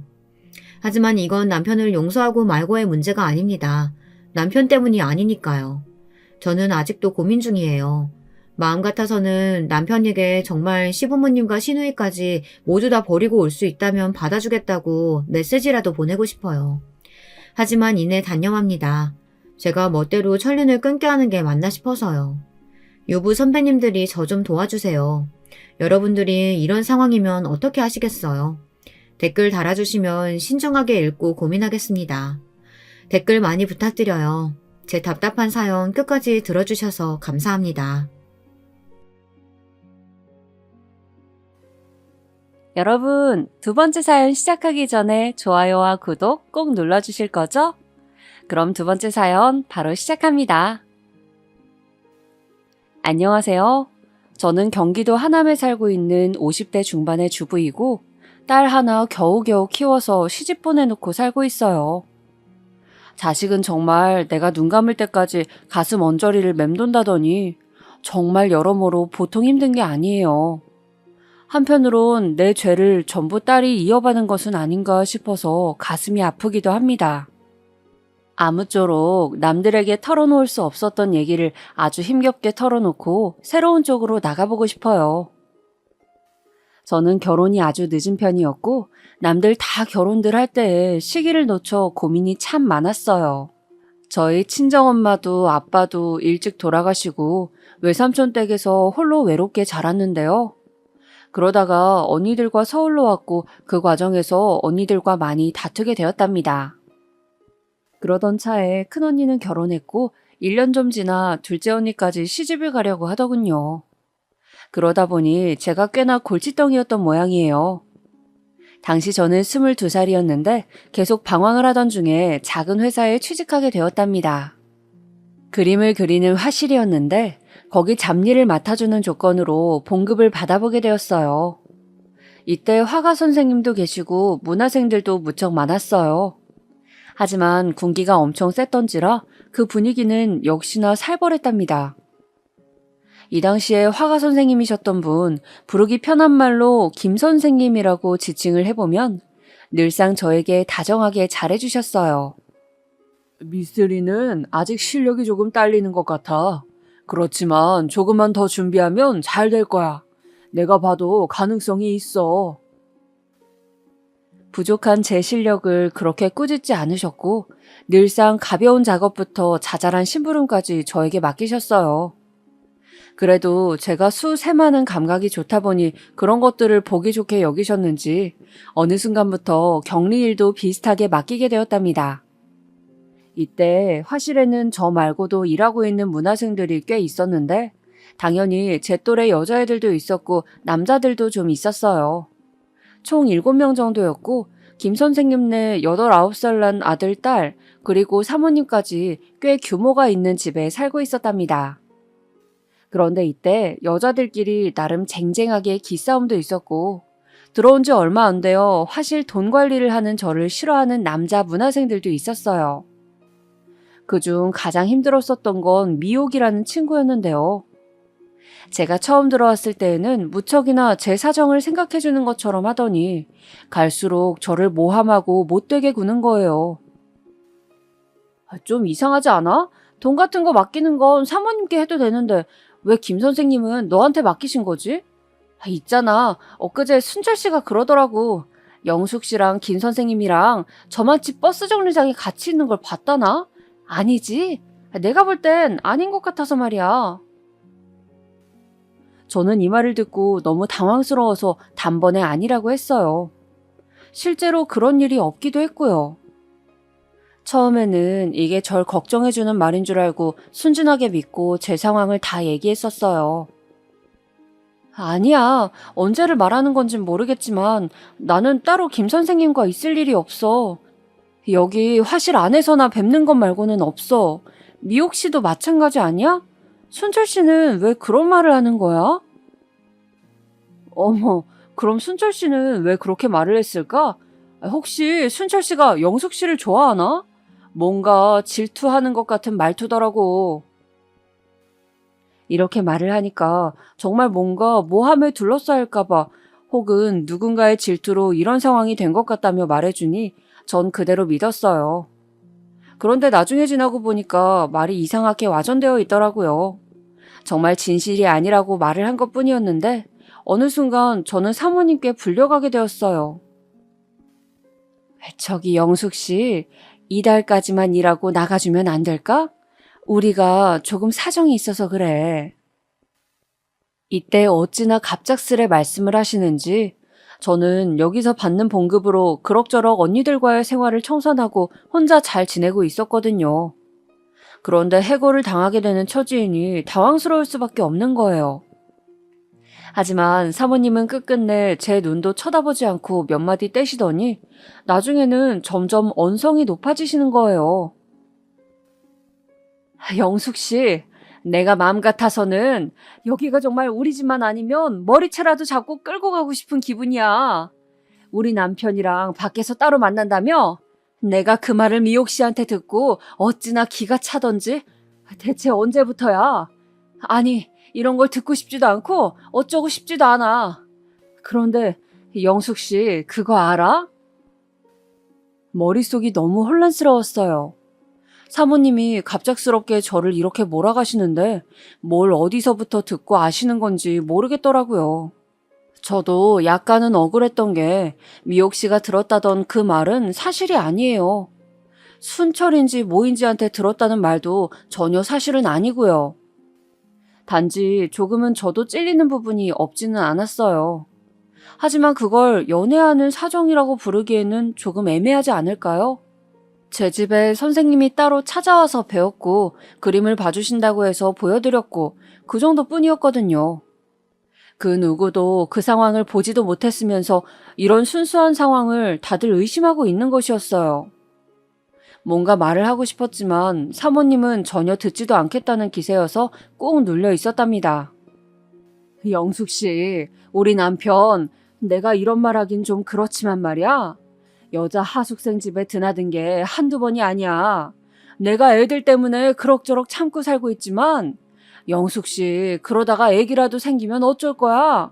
나는 집안끼리 얽혀 있어서 이 사람이랑 헤어질 일이 없어. 내가 뭘 몰라서 같이 살아주는 줄 알아? 점점 갈수록 사모님은 서슬이 퍼런 얘기만 해댔고 뭔가 저에게 꽤나 자격지심을 갖는 듯한 말씀을 하시더라고요. 너무 답답하고 마주하기 힘들어서 자리를 피하고 싶었지만 사모님은 끝내 제 손목을 거칠게 잡아채시더니 절대 놔주지 않고 말씀을 이어가셨어요. 당신 한번 그렇게 놀아나다가 버려지면 끝이야. 고운 나이에 그렇게 살고 싶어? 친정엄마는 안 계셔? 왜 그렇게 인생을 사는 거야? 왜 정신을 못 차리는 거냐고, 이 아가씨야. 그러면서 눈이 시뻘개지시더니 결국 제 손목이 벌개지도록 잡고 못 놓으시더군요. 나중에 김 선생님이며 다른 문화생들이 달려들어서 말리는 바람에 겨우 상황이 진정되기는 했었어요.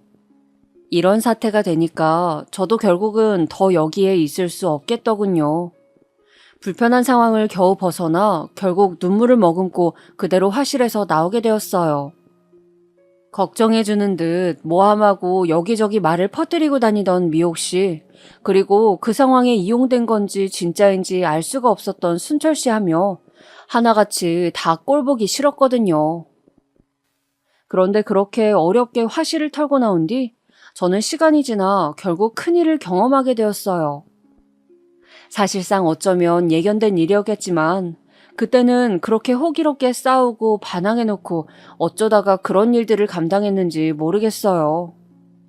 사모님이 저주처럼 퍼부었던 마지막 그 무서운 말처럼 저를 잡아주는 어른이나 누군가가 있었더라면 좀 달랐을까요? 저에겐 늘 진짜로 정말 무섭기만 했던 언니들만 있었고 엄마는 돌아가시고 아버지는 머나먼 병원에 홀로 계셨으니까요. 그러다가 겨우 독립하고 떨어져 나와 혼자 꾸린 생활에서 저에게 손을 뻗어준 어른의 손길, 그리고 이성으로 느껴지는 사람을 처음 겪어보니 그때 분별이 잘 안 된 건 맞는 듯해요. 아무튼 다 자르고 사실만 말을 해보자면 저는 어느 작은 병원에서 아기를 낳게 되었어요. 아무도 축복해주는 사람 없이, 아무도 저를 돌봐줄 사람 없이 그렇게 홀로 쓸쓸하게 아기를 낳게 되었답니다. 어쩌다 상황이 이렇게 급진적이 되었냐고 생각하실 수도 있어요. 사실상 솔직히 말을 하자면 저도 정에 이끌려 어린 나이에 실수를 하게 된 것은 맞아요. 그 부분은 저도 많은 후회를 하고 가슴을 치며 살아가고 있어요. 당시 화실에 다니던 무렵 김 선생님이 저를 좋게 본 것도 맞았지만 늘 의심하고 괴롭혀대는 사모님 때문에 힘들다는 말씀을 많이 하셨어요. 영수가, 나는 도저히 이 사람이랑 살 수 없어. 이전부터도 내가 여기 문화생만 들였다 하면 정말 죽일 듯이 나를 노려보고 맨날 괴롭히려 드는 거야. 너도 보면 알잖아. 벌써 여기 남자 문화생들만 천지잖아. 너 같은 젊은 여자 또래는 미옥 씨, 순영 씨 정도밖에 없어. 이전에 이 사람이 다 쫓아내버렸어. 이런 이야기를 들을 때 사실 저도 어쩌면 좀 경계해서 들어야 했는지도 모르겠어요. 하지만 저에게 있어서 김 선생님은 나이가 12살 차이가 나고 한창 어른처럼 느껴졌고 키도 크시고 당시 무척 완성된 어른 같은 이미지가 강했거든요. 업계에서도 자리를 잡아가시는 것 같았고 경제적으로도 여유로워 보이셨고요. 단지 결혼 생활이 너무 힘들어 작업이 잘 안 된다고 하시는데 저도 마음속으로 존경하는 마음은 있었기에 흔들렸던 것 같아요. 화실 사람들이 추측했던 상황과 전개와 전혀 다르게 저와 김 선생님 사이에 연결고리가 있기는 했었어요. 그 자체는 진실이 맞지만 단지 그들이 생각했던 경로는 틀렸다는 거예요. 하지만 결국 결론은 저는 마치 징벌처럼 당시에는 우리의 소중한 결실이라고 생각했던 임신을 하게 된 것이에요. 이 사실을 알릴 때쯤 김 선생님은 이미 저와 연락이 잘 되지 않았을 때였고 사모님이 시뻘건 눈을 하고 도사리고 있는 그 집에 찾아가서 알릴 수도 없었어요. 결국 어찌어찌 그 앞에 살던 슈퍼 아주머니를 통해 뭔가 말을 해보려다가 충격적인 사실을 듣게 되었어요. 아이고, 어쩌자고 그리 된 거야. 세상에, 아가씨처럼 꽃다운 나이에 이게 무슨 일이냐고. 있잖아. 사실 그 사모님 말이 틀린 건 아니야. 내가 봐도 재작년인가? 임신해서 나가는 아가씨 한 명을 본 적이 있거든. 그때도 사모님 들어눕고 난리도 아니었어. 하여간에 망할 놈의 남정네.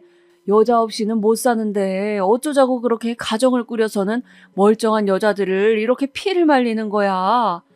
아가씨도 참 딱해서 어쩌노, 어?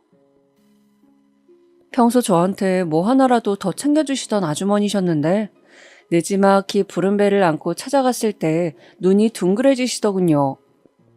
그러면서 손을 달달 떨며 초반에는 얼마 입도 못 여시는데 너무 예감이 좋지 않았어요. 역시나 이런 얘기를 듣고 나니 저는 갈수록 저에게 찾아오지도 않고 냉랭하게 대하던 김 선생님에 대한 확신이 생기게 되더군요. 결국 이 사람은 저 무서운 사모님의 말 그대로의 인간이었구나 하는 슬프고 불편한 진실을 말이에요. 슈퍼 아줌마는 정말 제가 너무 안타까우셨던지 가서 챙겨 먹으라고 계란이랑 미역 같은 걸 손에 집히는 대로 얼른 비닐봉다리에 싸주셨어요. 그걸 갖고 단칸방 작은 집으로 들어올 때 얼마나 울음이 나던지 버스 안에서 차창 밖을 보며 얼마나 많은 생각이 들었는지 몰라요. 아무튼 정말 여기저기 기댈 데가 없었고 나중에 아기 낳고 들어온 것을 안 집주인 아줌마 그리고 그쯤 어쩔 수 없이 제 작은 방으로 와 있던 큰언니가 약간 사정을 봐주었어요. 언니는 이때 무시무시한 형부 때문에 폭력성 강하고 노름도 잘하는 남편이 무서워 이리로 도망 나와 있었어요. 근데 한편으론 언니가 당시 했던 말이 가슴에 남아 아기를 재우고 밤새 별을 보고 멍하니 있던 날 울음이 왁 하고 터져 오르더군요. 영숙이 네 말이야. 아기 아빠가 누군지 모르는 거야? 아니면 아는데 말을 안 하는 거야? 하여간 너도 참 박복해. 그런데 말이야, 요 녀석한테는 그런 인생 물려주지 마라. 나는 자식 안 낳을 거야. 네 형부 무섭기도 하고 나 같은 인생 살까봐 안 낳을 거야. 니는 기왕 낳았으니까 이쁘게 잘 키워. 둘째 나는 자식 한번 안 낳아보고 이모가 돼서 이게 뭐냐. 언니의 이 허심탄회한 넋두리 같은 말은 특별히 뭔가를 전달하고자 하는 말은 아니었지만 무척이나 제 가슴을 후벼 파는 듯 느껴지더군요. 이후로 저도 무척이나 서툴렀는데 24세 엄마가 된 저는 힘겹게 딸아이를 키우게 되었어요. 돌이 지날 무렵까지는 큰언니가 왔다 갔다 하면서 봐주었고 좀 시간이 지나니 언니도 어느새 아이를 갖게 되었지 뭐예요. 그렇게 아이를 안 갖겠다고 하더니 이후로 총 셋을 낳아 키우는 3남매의 엄마가 되었어요. 늘 티격태격한 형부와 함께 그 동네에서 여전히 지금까지 살고 있고 아무튼 저는 그 후로 살 길을 찾아야 했답니다. 이때 어린이집도 뭐고 그런 것도 없는 서울 완전 구석에 있는 촌동네에 있다 보니 아이를 맡겨놓고 어디 다닐 수도 없었어요. 시장 같은 데 나가서 장사하시는 할머니한테 눈치 보면서 같이 반찬을 팔고 애가 울어서 사고를 치면 그때마다 머리를 조아리고 빌곤 했어요. 할머니 죄송해요. 애기 먹일 게 없어서 제발 좀 봐주세요. 네? 이번 주까지만 일하게 해주세요. 이렇게 말을 하면 제법 표독스러웠던 할머니도 인상 쓰시면서 봐주시기도 했었거든요.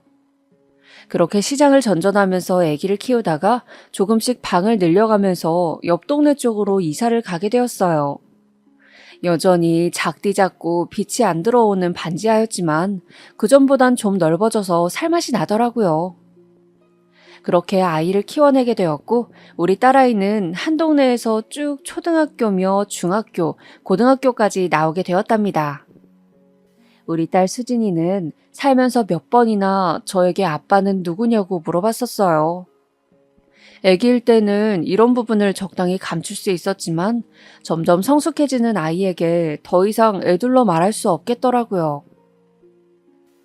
그게 아빠는 돌아가셨어. 그래서 엄마 혼자 수진이 널 키워왔었어. 예전에 헤어졌고 얼마 안 되어 돌아가셨거든. 그러니 너에게 아빠 얘기를 할 수 없었던 거야. 그런데 정말 희한하게 말이에요. 그렇게 딸아이를 혼자 키워서 고등학교 2학년쯤 되었을 무렵 이런 얘기를 해주면서 저 역시 잠깐 궁금해지더라고요. 살면서 속으로 떠올리지 않았다고 하면 거짓말일 그 사람, 김 선생님 말이에요. 그 동네 근처를 저는 지나가지도 않았고 혼자 아기를 낳아 키우는 제 인생이 너무 비참하고 끔찍하게 여겨져 그 상처를 열어보고 싶지 않았어요. 아이를 키우는 동안 다들 주변에서 몇 번이나 애 아빠는 어디 있냐, 어쩌다가 과부가 되었냐는 식으로 물어보니까 늘 얼버무렸거든요. 그런데 애가 커서 직접 핏줄에 대해 말을 해주고 나니 저도 모르게 조금은 알아보고 싶어진 거예요. 그래서 어느 날 직장에서 퇴근하던 길에 버스를 타고 한번 그 동네에 가보았어요. 예전에 그림을 좀 그렸었던 사실은 다 잊고 그렇게 한 번의 불장난으로 인해 겪게 된 내 저주스럽고 처연했던 세월들, 이걸 다시 들춰보기에 저는 좀처럼 용기가 나지 않았어요. 그런데 아빠가 이미 세상에 없다는 말에 불이 꺼진 듯한 표정으로 어깨가 축 처진 딸을 보니 왠지 궁금해지는 거예요. 그리하여 찾아가 보았고 참 희한하게도 그 동네에 있던 그 후미진 골목 슈퍼는 그대로 있는 거예요. 하지만 당연하게도 슈퍼 아주머니는 그대로 계시진 않았어요. 사실 그 당시에 그렇게 나이가 많지도 않으셨는데 말이에요. 남자 총각이 그 자리에 앉아있길래 음료수를 사면서 한번 넌지시 물어봤어요. 저기, 여기 원래 아주머니 계셨던 것 같은데 되게 옛날에 제가 이쪽에 잠깐 살았거든요. 근데 여기는 재개발 안 되었나 봐요? 슈퍼는 그대로 있고 주인만 바뀌었나 봐요. 그 말에 총각은 희한한 말을 하는 거예요. 재개발되려고 조합에서 얘기가 나온 것도 최근이라 저희도 약간 고민이 많은 상태예요. 그리고 저희 어머니를 말씀하시는 것 같은데 지금 병원을 다니시느라 제가 대신 자리를 봐드리고 있어요. 이때 얘기를 듣다 보니 신기해서 말을 더 이어갔는데 혹시나 싶어, 정말 혹시나 싶어 이 안쪽 좀 더 골목에 있는 화실을 혹시 아냐고 물어봤어요. 그랬는데 돌연 생각지도 않은 아주 아싸하고 냉기가 느껴지는 이야기를 듣게 되었답니다. 아, 거기 알아요. 거기가 언제까지 있었더라? 한 10년 전까진 있었나? 좀 된 것 같은데요. 아무튼 거기 아저씨랑 아줌마랑 뭐가 난리도 아니었더라고요. 아줌마도 병 얻어서 고생하시고 아저씨가 더 일찍 돌아가셨어요. 들어보니 사모님은 이후로 큰 병을 얻어서 고생했고 김 선생님은 무슨 일 때문인지 정확히 모르지만 이미 세상을 떴다는 거예요. 병인지 사고인지 뭔지 정확한 건 모르는 눈치였지만 확실한 것은 저와 같은 하늘 아래에 없다는 것이에요. 그런데 좀 더 마음을 찌르르하게 하는 내용을 듣게 되었어요. 그 집 자식들도 좀 잘 안 풀린 걸로 알아요. 저희 어머니 말로는 거기 화실 소문이 좀 안 좋았다고 하더라고요. 아저씨가 자유분방한 분이라 사고도 많이 치시고 애를 낳았답시고 찾아오는 사람들도 많았다고 하니 거기 사모님 참 잘해주셨던 분인데 그렇게 고생만 하시다가 병 얻으신 것 같아요. 이때 참 억장이 무너지는 기분이더라고요.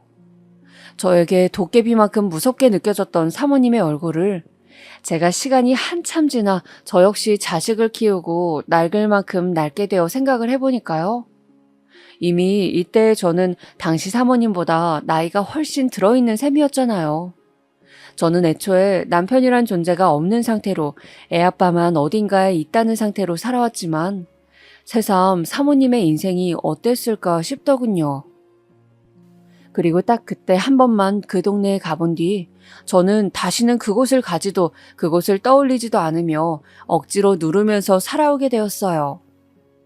이제 그 동네와 그 사람들은 이후의 얘기를 듣고 난 뒤 저에게 더욱 아픈 상처가 되어버렸거든요. 저의 아픔과 파란만장한 인생도 장난이 아니었지만 왠지 나에게 상처를 준 이보다 내가 상처를 주고 망쳐놓은 인생 같아서 다시 열어보기가 너무 겁이 났어요. 웬만하면 저 바닥 밑에 꽁꽁 묻어두고 다시는 수면 위로 올라오지 않기를 바라는 쓰레기 비닐처럼 그렇게 저는 잊고 살고 싶었고 실제로도 잊고 있었답니다. 하지만 말이에요. 인생이란 건 정말 녹록지가 않아요. 그리고 인생은 어딘가에서 반드시 뭔가를 마주하게 만드는 그런 힘이 있는 것 같아요. 살아있는 동안 반드시 자기 자신의 액면가 그대로 날 것 그대로 마주하게 만들어버리는 그런 것 말이에요. 저는 이미 혼자 아이를 키우고 별의별 취급을 다 받고 서름을 겪으면서 죗값을 치렀다고 생각했어요. 그게 너무 오만한 생각이었던 걸까요? 결국 저는 막다른 골목에서 제 자신을 다시 마주하게 되어버렸답니다. 하지만 너무 야속하게 느껴져요. 올 것이면 나에게 올 것이지 왜 나를 가장 아프게 하는 치부를 건드린 것일까요? 저희 딸은 몇 년 전에 결혼을 했어요. 풍족하게 키우진 못했지만 그래도 할 수 있는 교육은 다 시켰고 언제나 저에게 애달프고 아픈 그렇지만 참 기똥차게 이쁜 딸로 잘 키워내서 사회로 내보냈어요. 일단 결혼을 하겠다고 하는데 이제 막 20대 중반을 넘긴 나이라서 저는 나쁘지는 않다고 생각했어요. 하지만 한창 결혼이 다들 늦어지고 있고 예비 사위는 우리 딸과 8살 차이가 났거든요. 사실 급한 건 우리 딸은 아니었는데 서두르니 약간 서운하긴 했어요. 그래도 정식으로 상견례도 하고 반듯해 보이는 집에 시집을 보내게 되었으니 기분이 너무 이상했답니다. 그런데 한 가지 조금 걱정스러운 게 있었답니다. 바로 신혼집으로 보내는 게 아니라 시댁에서 2년 정도 살게 한다는 것이었어요. 이 부분에서 딸이 저를 얼마나 설득을 하고 또 하던지 본인이 좋다니 어쩔 수 없다지만 마음이 썩 좋진 않았어요. 왜 그래 엄마? 어디서 또 그런 오지랖을 듣고 온 거야? 우리 어머니 정말 좋으신 분이라니까? 우리 도련님도 그렇고 시댁도 2층 집이라서 우리 살 공간은 따로 만들어 두셨대. 오빠도 이렇게 살다가 금방 신혼집 얻어서 나갈 예정이라고 하고 엄마는 걱정할 게 하나도 없어. 어머니가 얼마나 잘해주시는데. 본인이 좋다고 하니 저도 이 이상 더 말릴 수가 없겠더라고요. 그렇게 해서 딸은 결혼을 하고 신혼생활을 시댁에서 시작하게 되었답니다. 저도 시집살이에 대한 정보가 많이 없는 터라 초반에는 뭐 아는 게 없었어요. 초반에는 잘 지내는 듯 했고 저도 시댁에 들어가 사는 딸에게 너무 많이 연락하기도 좀 그렇더라고요. 그런데 얼마 안 되어 딸이 임신을 하게 되었고 이쯤 되니 나름 친정엄마인 저도 드나들면서 상황을 알게 되었어요. 수진아, 몸이 많이 안 좋은가 봐. 얼굴색이 왜 그래? 먹는 건 잘 먹고 있는 거야? 저도 임신했을 때 생각이 나면서 얼굴이 영 까칠하고 표정이 어두운 딸을 보니 마음이 무거웠어요. 딸은 입덧이며 이것저것 힘든 건지 기력이 없어 보이더군요. 엄마, 그냥 있는 거 잘 챙겨 먹고 있어. 그런데 몸이 많이 힘들어. 엄마한테 가 있고 싶다. 이 말에 갑자기 저도 마음이 약해져서 딸을 우리 집에 데려오고 싶었고 사돈에게 연락을 했어요. 그런데 이때 반응이 썩 좋지 않더군요. 어머, 저도 잘 챙겨주고 있는데 수진이가 불만이 많았나 봐요. 그리고 저희 아들이야 뭐 직장 다니느라 바쁘니 자기 부인 아픈 거야 알지만 신경 쓸 새가 없어요. 아무튼 잘 알겠어요. 이따 오셔서 데려가시면 되겠네요. 이렇게 서로 은근히 언짢은 상태로 대화가 마무리되었고 딸은 어영부영 우리 집에 와서 입덧이 끝나는 시기까지 한 달 정도 머물렀답니다. 그런데 이 무렵에 시댁이며 자기 남편이며 사이가 썩 좋지 않게 흘러가더군요. 그나마 사위는 몇 번 우리 집에 와서 들여다보기도 하고 언제 올 거냐고 아쉬운 표정을 짓기도 했어요.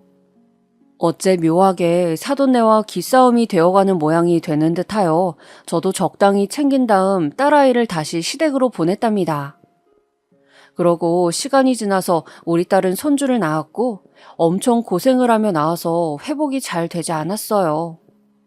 이때도 들려보고 싶었지만 이전에 워낙 눈치 봤던 게 아니니 저도 들리기가 힘들었어요. 그때부터 제대로 딸이며 손주 보기도 쉽지 않았고 이후로 한 2년 정도 더 살다가 겨우 딸은 새 집으로 나올 수 있었답니다. 이 사실을 알고 저는 조금 고민을 하다가 저 역시 딸네 집 근처로 이사를 가게 되었어요.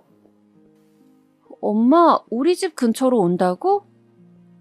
그래, 너랑 호준이도 있고 급할 때 엄마가 봐줘야 될 것 같아서 가까이 이사할 거야.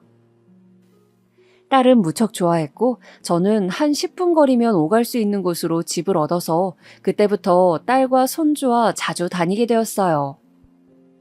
그런데 어느 순간부터 사위가 일이 잘 안 풀려서 집에 있는 시간이 좀 늘어나더니 그때부터 슬슬 이 시간도 위태하게 느껴지더군요. 엄마, 오늘은 이 사람 집에 있어서 아무래도 엄마랑 같이 가려던 그 식당은 다음에 가야 될 것 같아. 한눈에 봐도 딸이 제법 사위의 눈치를 보고 있음이 느껴지더군요. 이 무렵부터 저는 늘 언짢은 감이 있었고 사위의 행동도 딱히 마음에 들지 않았어요. 하지만 돌아보니 그래도 제가 이러면 안 됐는데 공연하게 오지랖을 부린 것 같더라고요. 이 일로 사위와 저의 관계는 완전히 틀어졌고 딸네 집에 드나드는 것도 제 마음대로 할 수가 없게 되었어요. 자네 요즘은 일이 없는 건가? 그렇게 해서 우리 수진이랑 호준이는 어떻게 먹여 살리려고 그러나? 제대로 직장 생활을 하고 있긴 한 거야? 이 말에 곧장 사위는 날이 서서 받아쳤고 결혼한 이래 한 번도 정면으로 부딪혀 본 적이 없는 저와 사위는 전례 없는 큰 싸움을 하게 되었어요. 장모님, 제가 다 알아서 할 일이에요. 제 머릿속에도 충분히 생각이 많습니다. 아무렴 장모님 말씀처럼 처자식이 있는데 이렇게 계속 있을까요? 그런 얘기는 굳이 하시지 않는 게 좋을 것 같아요. 저는 저대로 화가 나고 집에서 너저분한 몰골로 있던 사위는 똑같이 치부를 건드렸다 생각한 건지 이날 딸이 아무리 말려댄다고 해도 이 싸움의 불길이 잘 잡히지 않았어요. 결국 서로 상처만 진득하게 입은 채 저는 이 집을 나왔고 얼마간 딸로부터도 싫은 소리를 듣게 되었어요. 엄마, 대체 왜 그런 거야? 내가 이 사람 볼 면목이 없잖아. 우리 시어머니가 매사 그런 식이라서 내가 이 사람이랑 얼마나 싸웠는지 알아? 그런데 엄마도 똑같이 하면 어떡해. 매일매일 이 사람이랑 살아야 하는 나는 어떡하라고. 딸 역시 저를 원망하는 모습을 보이니 진짜 여러모로 실수했다 싶어 저도 머쓱해지더군요. 그래서 몇 번 사위에게 이런 상황을 풀어보고자 연락을 했지만 단단히 삐졌는지 전혀 전화를 받지 않는 거예요. 많이 속상하고 마음이 풀리지 않았지만 그런 차에 갑자기 이전에 알던 직장 동료로부터 새로운 일 제의가 들어온 거예요. 자식을 저만치 키워놔도 별다르게 큰 낙이 없다 싶어 여러모로 힘들던 저에게 이런 제안은 새롭게 느껴졌어요. 자기, 전에 요양보호사 자격증이 있다고 했지? 따기만 하고 안 쓰면 뭐해? 우리 친척 언니가 이번에 지방 쪽이 새로 열었어. 거기 좀 자기가 가서 도와주면 안 돼? 이런 제안을 들으니까 저도 약간은 호기롭게 느껴졌고 안 그래도 홀몸인데다 크게 신경 쓸 일도 없는 거로 얼마간 지방에 있는 요양원에 가 있게 되었어요. 거기에 기숙사가 있기 때문에 숙식 다 해결되고 문제가 없긴 했거든요. 단지 딸의 상황이 조금 마음에 걸렸으나 딸 역시도 제가 크게 자기 일에 관여하길 바라지 않는 눈치였어요. 이것이 참 서글프기도 했지만 어쩔 수 없다는 생각이 들었어요. 엄마 미안. 내가 좀 안정되면 연락할게. 이 사람 요즘 직장 이직 준비하고 너무 바빠. 집에 잘 들어오지도 않고 눈만 마주치면 우리는 요즘 계속 다퉈. 호준이도 너무 불쌍하고 나도 너무 힘드네. 이런 와중에 엄마가 온다고 해서 별로 달라질 것도 없어. 내 인생 내가 알아서 살아야지 어쩌겠어. 이런 사정을 듣고 저도 꽤 어두운 마음으로 요양원에 가게 되었고 거기서도 나름 적응한답시고 일이 꽤 많았어요. 잘 안 맞는 직원분들과의 관계 때문에 무척 힘들었던 와중 내 나이도 얼마 안 있음 환갑인데 비슷한 또래부터 그 위까지 어르신들 모신다는 게 참 버겁게 느껴지더군요. 그러고 1, 2년 정도의 생활을 정리하고 그간 전화나 영상통화만으로 연락을 하던 딸네 집에 아주 간만에 들리게 되었어요. 원래 살았던 작은 투룸은 집주인에게 말을 해서 그 사이만 세를 주었고 올라갈 때 다시 연락해서 어찌저찌 공간을 되찾게 되었어요. 다행히도 집주인 딸이 잠깐 지냈던지라 사정이 좋게 마무리되었는데요. 아무튼 그렇게 들어오자마자 그간 얼굴을 못 본 딸이며 손주 생각도 나고 여전히 언짢은 감정이 남아있는 사위 생각도 나더군요. 집에 짐을 풀고 살림살이를 정돈하면서 근처 시장에 가서 장도 봐오고 반찬거리도 대강 만들어 봤어요. 딸에게 따로 연락은 하지 않고 근거리에 있는 집에 들려보았는데 배를 눌러보니까 손주가 뛰어나오는 거예요. 우와, 할머니다. 할머니예요? 이렇게 토끼마냥 깡충깡충 뛰어대는 손주를 보니 어찌나 귀엽던지 반찬통 내려놓고 현관에서 들쳐앉고 얼굴을 부비댔답니다. 그러고 들어갔더니 딸은 주방에 있다가 절 보고 아주 화들짝 놀란 거예요.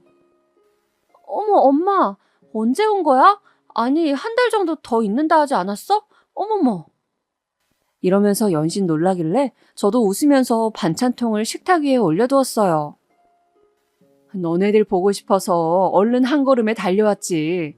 그 집 그대로 살 거고 엄마 짐 가방도 다 안 풀었어. 근데 여기서 광장시장 가서 장 봐가지고 급하게 나물이랑 다 해온 거야. 밥 안 먹었지? 얼른 먹자.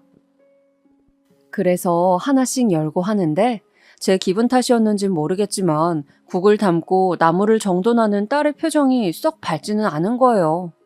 그래서 얘가 또 사위랑 싸운 건지 아니면 뭐 언짢은 일이라도 있는 건지 약간은 신경 쓰이더군요. 일단은 그렇게 알고 식탁에 앉았고 그새 또 한두 살 먹어버린 포동한 손주를 보니까 마냥 너무 귀엽더라고요. 계란말이를 올려주면서 저도 한 입 먹으려고 하는데 옆에서 말없이 밥만 먹는 제 엄마를 두고 손주가 이상한 말을 하는 거예요.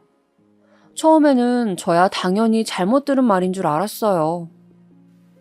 할머니, 우리 집에 엄마가 2명 있다요?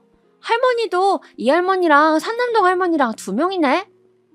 순간 너무 흠칫해서 뭔가 했더니 할머니 얘기를 하는 걸 보니 제 친할머니와 저를 말하는 것 같더라고요. 근데 무슨 엄마가 2명이라는 건지 뭐 선생님이나 누구를 헷갈려 하나 싶었어요. 이 녀석 어디 가서 그런 말 잘못하면 안 돼? 사람들이 놀라. 밥 멀쩡히 먹고 무슨 헛소리야. 이러면서 제가 다시 한수를 뜨며 딸을 쳐다봤어요. 그런데 딸은 절 보더니 다시 손주를 힐끗 보고는 복잡한 표정을 짓는 거예요. 아까부터 딸 표정은 계속 안 좋은 게 어디 아프기라도 한가 싶은 와중에 다시 손주가 반박을 하더군요. 다른 분들이라면 이 말을 들었을 때 어떠셨을까요? 저는 순간적으로 손이 미끄러지면서 젓가락을 놓쳤고 다시 한번 손주의 눈을 빤히 보았어요. 얘가 왜 이런 헛소리를 하는지 알 수가 없었거든요. 아니야, 할머니. 우리 엄마 2명이야. 이 엄마도 있고 저기 안방 엄마도 있어. 순간적으로 제 얼굴엔 물음표가 엄청나게 많이 떠오르게 되었고 계속 손주에게 받아치며 야단을 쳤어요. 얘기 이 녀석, 아까부터 대체 무슨 소리를 하는 거야? 자꾸 그런 망할 소리 해대면 할머니한테 혼나? 왜 그래? 이렇게 말을 하면서도 도통 뭔가 싶어 안방 쪽에 저도 모르게 시선이 간 순간 손주가 자리에서 벌떡 일어나서 뛰어가는 거예요. 아, 진짜라니까? 할머니도 봐봐. 엄마, 맞잖아. 엄마! 이러면서 안방문을 벌컥 열어버리는 거예요. 전 너무 어이가 없어서 딸을 보고 한 소리를 했는데 왜 이렇게 답답하게 꿀먹은 벙어리 마냥 인상을 찌푸리고 있는 걸까요? 아니, 저 녀석 왜 저러는 거야? 네가 야단 좀 쳐라. 어디서 저런 몹쓸 장난을 치는 거냐고. 할머니! 순간적으로 공기를 찢어놓는 듯한 날카로운 손주의 목소리. 손주는 안방에 있는 붙박이장을 발로 걷어차며 여길 보라는 거예요. 어쩔 수 없이 의자를 쓱 밀고 일어났더니 딸은 계속 머리가 아픈지 얼굴을 부여잡고 숟가락을 놔버리더군요. 손주 장난을 받아주는 것도 정도 것이다 싶어 일단은 움직였고 알겠다 하면서 붙박이장을 쓱 여는 신용을 했는데요. 얼른 열고 닫으려던 저는 순간적으로 숨이 멈춘 듯 아주 찬찬히 계속해서 그 안을 보며 문을 더 밀고 열어낼 수밖에 없었어요. 이 녀석아, 할머니 똥개 훈련을 시켜도 아니? 손주의 성화에 못 이겨 어쩔 수 없이 열어본 그 장롱, 미닫이 문처럼 옆으로 쓱 밀면 열리던 그 문 말이에요. 그걸 열었을 때 제가 마주하게 된 건 그 안에 어지럽게 얽혀있던 옷가지나 이불 따위가 아니었어요. 그것보다 앞서 밀려나온 저와 나란히 눈이 마주쳐버린 엄연한 한 사람의 얼굴 때문에 가히 기절초풍하기에 이르렀습니다. 너무 숨죽여 그 눈을 마주한 탓에 제대로 소리도 못 지르고 그대로 털썩 주저앉고 말았어요. 한 4, 5초 눈을 응시하며 제가 계속 바라보았던 그 사람은 여자였고 우리 딸보다 조금 어리려나 싶은 한 아가씨였거든요. 계속 그 안에 있었던 건지 머리카락은 땀에 절어 이마에 송글송글 뭐가 맺혀 있었고 상기되어 있었고 겁에 질린 얼굴로 저를 보고 있었어요. 그러니 저도 순간적으로 물어볼 수밖에요. 누구... 이 이상 도저히 말을 뗄 수가 없더라고요. 장롱 안에 이불들과 옷가지 틈새 겨우 얼굴을 드러내고 있던 그 아가씨는 저만큼이나 당황해서는 말을 잇지 못하고 있었어요. 그렇게 저는 장롱 문 앞에 주저앉아 내 말이 맞지 않냐고 칭얼거리는 손주가 저를 흔들어대도 미동도 못한 채 그냥 그렇게 있었어요. 겨우 진정이 되고 거실로 나와 그 아가씨도 미적미적 거기서 기어나와 이게 대체 무슨 상황인 건지 대강의 내용들을 듣게 되었어요. 저부터도 일단은 딸을 붙잡고 모든 걸 묻지 않았겠어요? 도둑인 건지 뭔지 죽은 사람도 아닌 멀쩡한 사람이 그것도 우리 손주가 여기 이 사람이 있다는 걸 알고 있을 정도면 말이에요. 우리 딸도 당연히 이게 뭔 얘기인지 알 거 아니에요. 게다가 손님이라 치면 손님인 거지 왜 집구석에 숨어서 그렇게 겁에 질려 있는 거냐고요. 몇 번을 이게 무슨 일이냐고 묻는 저 역시 머릿속에서 별 생각이 다 들었고 이 모든 것이 진행되는 한 10분의 시간 동안 딸은 아무런 말도 하지 않았어요. 제 목소리가 높아지고 커지고 나서야 그제서 딸은 여전히 머리를 부여잡고 한마디 내뱉더군요. 손주는 속절없이 그냥 안방 침대에서 뛰고 있고 그 아가씨는 어정쩡하게 서서 저와 딸을 바라보고 있는 와중에 말이에요. 뭐라고 해야 되지? 우리 남편이 좋대, 이 여자. 엄마, 저기 뭐라고 해야 될까? 이쯤 되니 제 눈으로 그 장롱 안에 이제는 뭐가 들어있고 뭘 봤다고 해도 그 말보다 더 기겁스럽진 않았을 것 같아요. 결국 몇 번을 다시 묻고 정리를 하고 그 아가씨한테도 소리를 질러가며 확인한 결과 그냥 그 내용이 맞다는 거예요. 이 아가씨는 우리 사위가 좋다고 들어온 여자였고 요즘 세상에 한 집에서 안방을 차지하고 사는 천마냥 있었다는 거예요. 그 아가씨도 그렇지 첩이냐고 딸에게 제가 묻고 있는데 얼른 말을 가로채서 억울하다는 투로 답하더군요. 저기 첩이라니 그런 거 아니에요. 그게 아니라 상훈 씨는 이혼해달라고 했는데 그게 아니라 아무튼 이분이 안 나가겠다는 거예요. 애기도 우리가 키우겠다고 했는데 이분이 안 나가고 버티는 거라고요. 내가 왜 이런 말을 들어야 하는지. 진짜 머리에 뭐가 댕강 떨어져서 거세게 얻어맞은 것 같더라고요. 되려 아주 당당하게 본인이 이 집에 있어야 하는 건데 우리 딸이 여기 ጧ리를 트고 있다는 투로 말을 하는데 무슨 도통 종잡을 수 없는 말들만 오가고 있었어요. 그대로 저는 스르륵 주저앉았고 딸 역시 계속 머리 아프다는 얼굴로 저를 보고만 있더군요. 너 알아듣게 설명 좀 해봐. 이게 무슨 말이야? 이게 무슨 미친 짓이야? 장난이지? 아니 대체 이게 뭐냐고!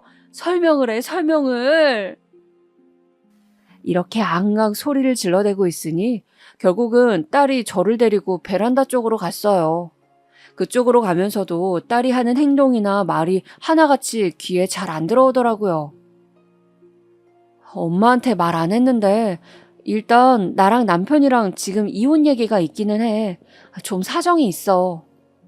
그래서 엄마 이렇게 올 줄 몰랐는데 아무튼 말이야 엄마. 오늘은 좀 머리가 아파. 그냥 가주면 안 돼? 이 기집애야 똑바로 말해봐. 저 얘기가 뭐야? 이혼은 뭐고? 네가 왜 나가야 된다는 건데?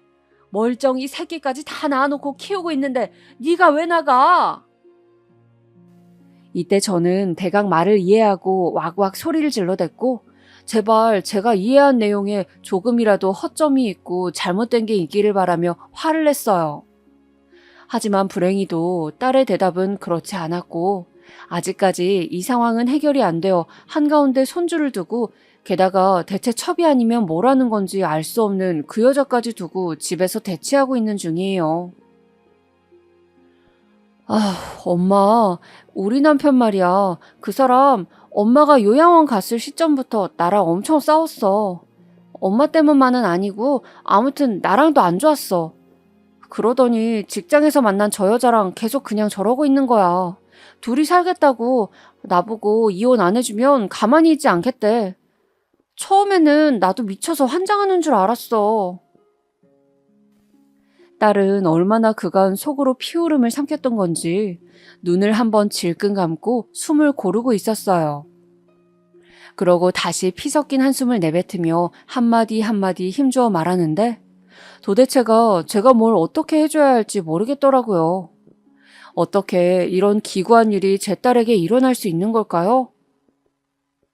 시댁도 아들 편이라 아들이 좋다고 떼를 쓰고 누워버리니 그냥 나보고 이혼해주면 안 되겠냐더라. 엄마 진짜 싹 다 미친 것들 같아. 그치?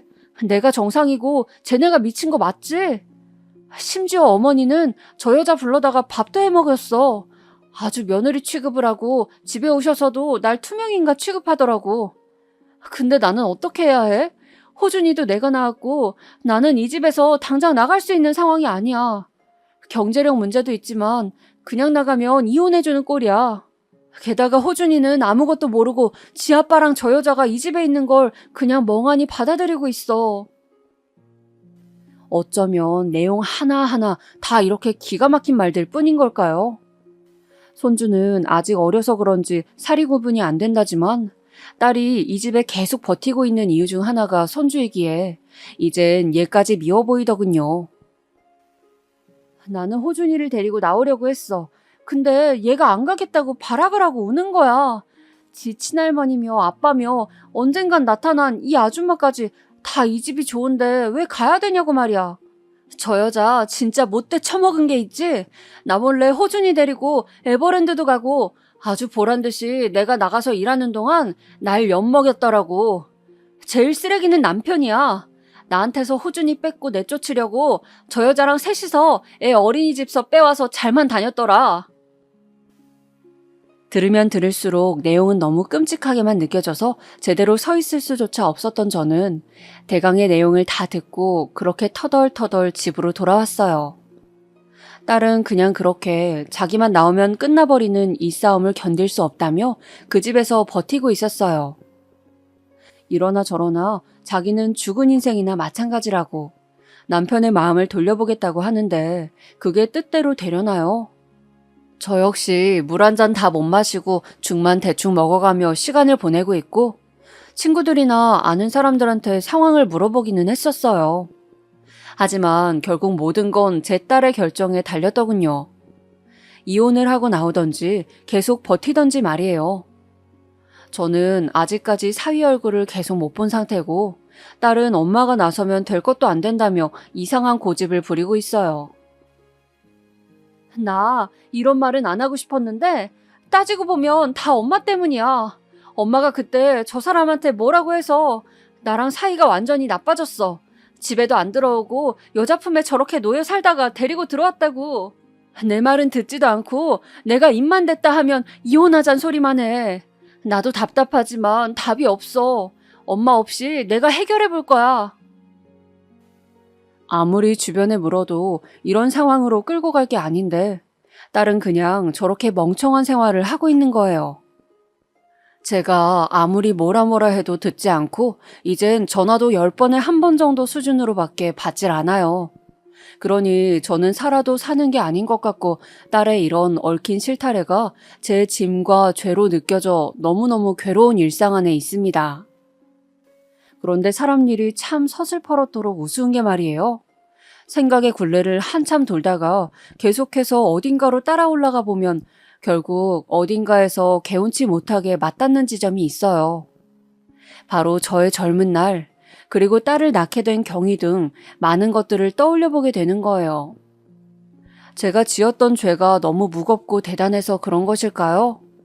딸을 키우며 살아오는 그 힘든 날, 제 나름으로야 그래도 그만한 고생을 했으니 나름의 속죄를 했다고 생각은 했었어요. 딱히 딸을 낳아서 김 선생님 집에 데려간다든지 협박하는 일 없이 죽은 듯 살았으니까요. 그런데 이렇게 거칠게 인생이 저를 조여오는 걸 느껴보니 아직도 제가 갚아야 할 죄의 무게는 많이 남아있나 봐요. 당사자인 제가 아닌 내 목숨처럼 지켜오고 키워냈던 딸아이가 저런 상황을 겪고 있으니까 말이에요. 세상살이 참 무서운 것이 저렇게 남편의 외도로 마음에 피를 흘리고 어딘가 넋이 나간 딸을 보면 그 옛날에 제정신이 아닌 듯 했던 그날의 사모님 표정들이 떠오를 때가 있어요. 그래요. 누가 크게 지적해주지 않아도 이게 다 제 죄의 무게라고 생각은 하고 있어요. 잘한 짓이라고 결코 생각하지 않고 큰 폐를 끼쳤다고 생각합니다. 하지만 그게 꼭 딸에게 이어져야 했을까? 왜 딸이 저렇게 무거운 짐을 지게 된 걸까? 이런 생각을 할 수밖에 없어요. 별개로 떨어뜨려 놓고 싶으면서도 현실에서 헤어나오지 못해 괴로워하는 딸을 보면 영락없이 제 엄마가 저지른 짓을 딸이 징벌을 받고 있구나 싶습니다. 그렇다면 이걸 계속 지켜보며 살아야 하는 것이 저에게 주어진 최종적인 벌인 걸까요? 저도 제 주제를 압니다만 계속해서 이렇게 살아야 한다는 것이 막연하게 느껴져요. 몇 번이나 이런 질문을 던졌다가도 딸의 고생의 무게를 보며 다시 입이 다물어지기도 하는 요즘입니다.